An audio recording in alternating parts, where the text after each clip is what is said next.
आपण मैंने चिंगुड़ी रे विभिन्न प्रकार रेसिपी बनै खाइथिबे किंतु आज आमे बनैबा चिंगुड़ी मलाई करी आ ए रेसिपी को पूरा ढाबा स्टाइल रे बनैबा ता पुणी कम समय रे आ इजी प्रोसेस रे बनैबा चलंतु स्टार्ट करबा आज रे रेसिपी।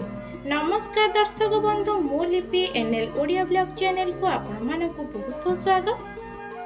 ए रेसिपी को बनैबा पाई मु 500 ग्राम चिंगुड़ी को भल भाबे बाछि धोई नेछि।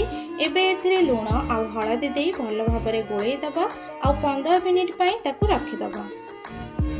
एबे आमे नेक्स्ट प्रोसेस को जिबा। गोटे कढ़ई गरम करबा। कढ़ई गरम हे गले सेथिरे सोरिष तेल देई दबा आ तेल गरम हे गले सेथिरे अदा रसुण टमाटो पियाज देई हल्का फ्राई करि नबा। आ ए सब फ्राई हे गले आकु गोटे प्लेट को काढी ठंडा हबा को छाड़ी दबा।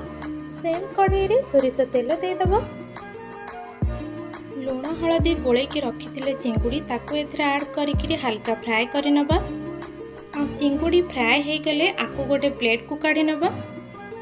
एबे टमाटो पियाज अदा रसुण ए सब ठंडा हे जायछि। ए सब को एबे ग्राइंडर जार रे दे दबा आ सेथिरे किछि काजू आ सुखिला लंका दे आकु फाइन पेस्ट बनै नबा। एबे आमे सेम कढ़ई रे 2 चम्मच सोरिष तेल दे दबा आ तेल गरम हे गले सेथिरे सब गोटा मसला देकरी ताकू हल्का फ्राई करि नबा। तापरे आमे पियाज को चॉप करके रखिथिले ताकू एथिरे ऐड करबा आ आपु गोल्डन ब्राउन कलर हबा पर्यंत भल भाबरे फ्राई करबा। एबे देखंतु पियाज फ्राई हे आसलानी। एबे आमे काश्मीरी लंका गुंड आ हळदी गुंड देई ए सब को भल भाबरे मिसै नबा। तापरे आमे पेस्ट करके रखिथिले मसला ताकू एथिरे ऐड कर दबा।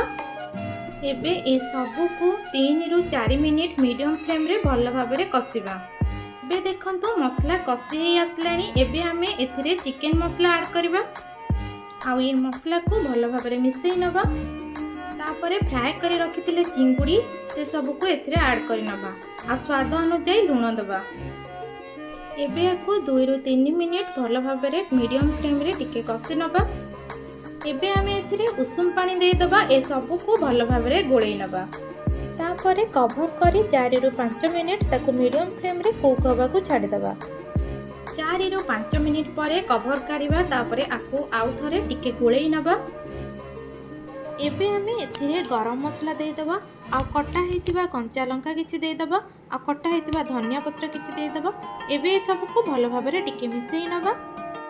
एठी हमर रेडी हे गला गरमा गरम चिंगुड़ी मलाई करी जहाँ को आपण माने भात रुटी नान सबुथिरे खाई परिबे।